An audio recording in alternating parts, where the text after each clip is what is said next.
ഓ ഇത് കൊള്ളാലോ, നല്ല കളർ, അടിപൊളി. അവരൊന്ന് വിളിച്ചു നോക്കട്ടെ. ആ ഹലോ, ദീപ ഫാഷൻസ് അല്ലേ? അതെ, ഇൻസ്റ്റാഗ്രാമിൽ നിങ്ങളുടെ പേജിലേ ഒരു 3-4 ചുരിദാർ ഇട്ടിട്ടുണ്ടായിരുന്നില്ലേ ലേറ്റസ്റ്റ് ആയിട്ട്? അതിലൊരു 3 എനിക്ക് വേണമായിരുന്നു. ടോട്ടൽ എത്ര രൂപയാവും അതിന്? ഓ 3 പീസിന് 6000 രൂപ അല്ലേ? അപ്പൊ ഞാൻ ഈ വിളിക്കുന്ന നമ്പറിൽ ഗൂഗിൾ പേ ചെയ്താൽ പോരെ?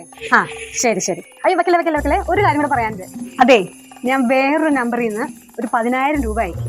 അപ്പൊ അത് പേയ്മെന്റ് ആയി കഴിയുമ്പോൾ നിങ്ങളുടെ ആ 6000 രൂപ ഉണ്ടല്ലോ, അതെടുത്തിട്ട് ബാക്കി 4000 രൂപ എന്റെ ഈ നമ്പറിലേക്ക് ഒന്ന് അയച്ചു തരണം കേട്ടോ. അപ്പൊ ശരി, എല്ലാം പറഞ്ഞ പോലെ കേട്ടോ. ഇപ്പൊ തന്നെ ഞാൻ ചെയ്തേക്കാം. എന്തിനാ എന്റെ ഫോൺ? അതെ, ഇൻസ്റ്റാഗ്രാമിൽ ഒരു പേജിൽ ഒരു 3 ചുരിദാർ ഞാൻ ഓർഡർ കൊടുത്തിട്ടുണ്ട്. അതിന്റെ ഒരു 10000 രൂപ ഗൂഗിൾ പേ ചെയ്ത് കൊടുക്കണം. അതിനാ. അത് നീ അയക്കണ്ട, ആ നമ്പർ കണ്ടാൽ മതി, ഞാൻ അയച്ചോളാം. 10000 15000 അടിക്കുന്ന ടീമാണ്. ഇതാ നമ്പർ ഞാൻ വാട്സപ്പ് ചെയ്തിട്ടുണ്ട്, അതിലേക്ക് അയച്ചാൽ മതി. ഉള്ളതൊക്കെ ഇട്ടാ പോരെ, ഒന്നും ആവശ്യമില്ലാണ്ട്. Deepa fashions.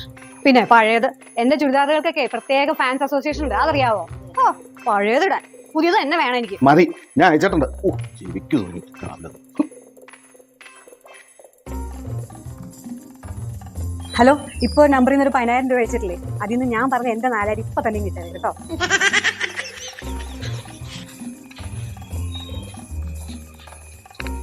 Hello, Deepa fashions അല്ലേ? എനിക്ക് ഒരു 3 സാരി ഓർഡർ ചെയ്യാനുണ്ടായിരുന്നു മോനെ.